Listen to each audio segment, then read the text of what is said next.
So with me I have Dr. Steve Miller. He's the Director of Genetic Research for Angus Genetics Incorporated. Kelli Retallick, who's the Director of Genetic Services for AGI. And of course earlier you met Dr. Stuart Bach of GeneSeq Neogen. Maybe to start off with, Steve, talk a little bit about kind of what goes into designing a chip. What in your mind, what was the process to build Angus GS along with partners like Nick Wu and J.R. Tate at Neogen? Kind of in some ways, I guess, the project was a bit like a kid in a candy store, because you start with a totally blank slate and you say, okay, if you had the chance to design a chip from scratch, what would you put in there? And really the chip it's both the chip for today that breeders want, what's the most accurate test we can do with the chip, but it's also a chip for tomorrow, because we have to think about all the genotypes that come in now at Angus. We're actually building our database, and what are the genotypes we want to build the database that allows us to actually identify better tests for the future. So number one was single step, and there's a set of SNPs that go into single step every week, and we want to make sure all those SNPs were on the chip. So that's kind of that's the gold standard base.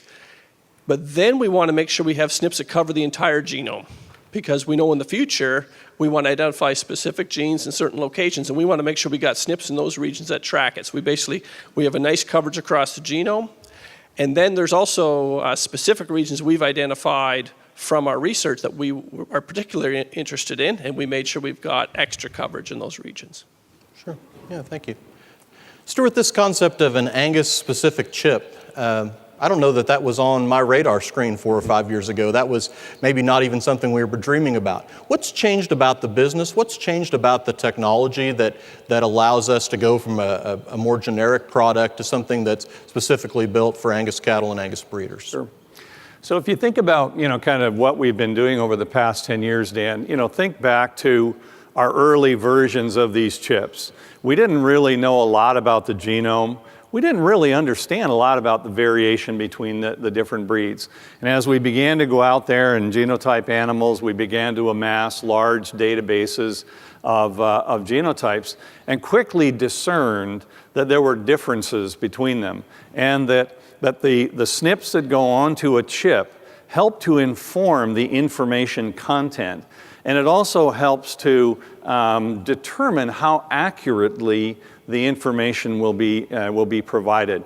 And so, after we'd been at it for about 8 or 10 years, we had some large databases. And as Steve said, we could go back into these databases of previously genotyped animals and come up with a tool that is specific to the breed. And it follows on the tradition of a number of other similar kinds of innovations. And so this really just represents the natural evolution of the technology as we get ever more focused on the accurate prediction. Sure.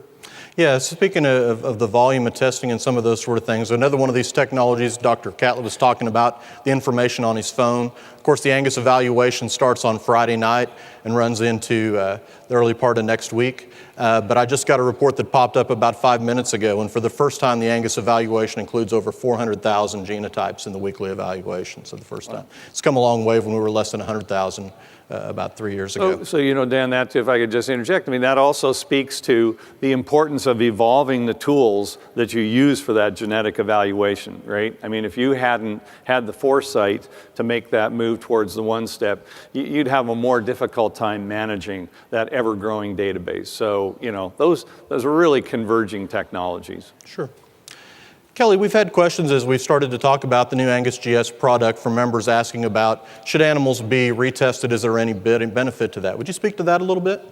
Yeah, so we have this idea where we are currently running a lot of animals on a low-density panel. And so when we move to Angus GS, it is a high-density panel. And while, yes, you can go ahead and retest an animal, the research and the people here at AGI, and I think Neogen would echo the same thing, that really invest those dollars in testing new animals, getting those animals genotyped that haven't been genotyped before, and getting them into the database so we can better able kind of focus in and define those types of animals. And so while that is a possibility, if you feel fit, we highly recommend that you go ahead and you test those new animals, whether those are replacement females or this year's seed stock bull population, in order to take full advantage of this Angus GS test. Sure. Steve, you and the team have built in a number of new things that won't impact the evaluation immediately, but talk a little bit about some of those things that could impact the evaluation in the future as we have more animals tested on Angus GS. We've put SNPs on there. Basically, there's, as everyone knows, there's researchers around the countryside at different universities and government labs that are doing genomic research, and they study specific genes for specific traits like PAP and hair shedding and fescue tolerance that you've described earlier. They've identified some SNPs in genes affecting those traits. So we basically, kind of looking forward, put those SNPs on the chip. Then as breeders start to genotype, and those genotypes start to roll in, we can identify with our own data what impact those SNPs actually have. Tenderness is another one. Tenderness is a really interesting trait in that there are some known genes with big effects. Calpain and calpistatin have got a big effect on tenderness, and we've got SNPs in there. The third one for down the road is related to fertility. And you know, Lowell Catlett talked about big data, and really the Angus database is an example of big data. And we took the 200,000 or so genotypes at the time, and we identified through research regions of the genome where we never see what we call a homozygote. So there's specific haplotypes that are segregated in Angus. In some cases, it might be 5% frequent. And so you think, well, if the frequency is 5%, there's lots of times where there's been a cow that's a carrier mated to a bull that's a carrier. But of the hundreds of thousands of genotypes, we never see an animal that's homozygous. And why is that? The reason is because when those two two haplotypes kind of come together, we get an embryo, but that embryo never results in a calf. And that embryo will die in utero, and basically that cow will recycle, and you'll just say, well, she's coming off cycle. She's not 21 days later, she's just a bit later than that. And that's decreased fertility in Angus.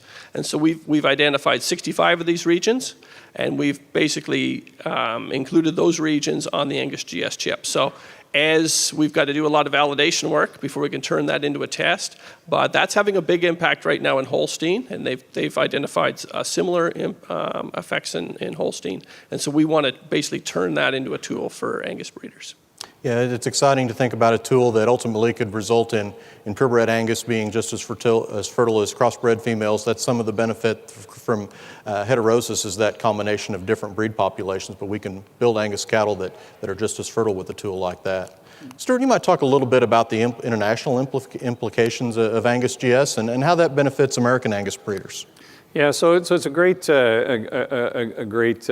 comment, Dan, and that is, if you look at the strategic plan that the association has, one of the missions was to expand the influence and the leadership from the association on the international side. And so this tool, this new Angus GS, will be available to Angus breeders around the world. And many of them, and many of those populations in these various countries, share deep pedigree relationships with American seed stock.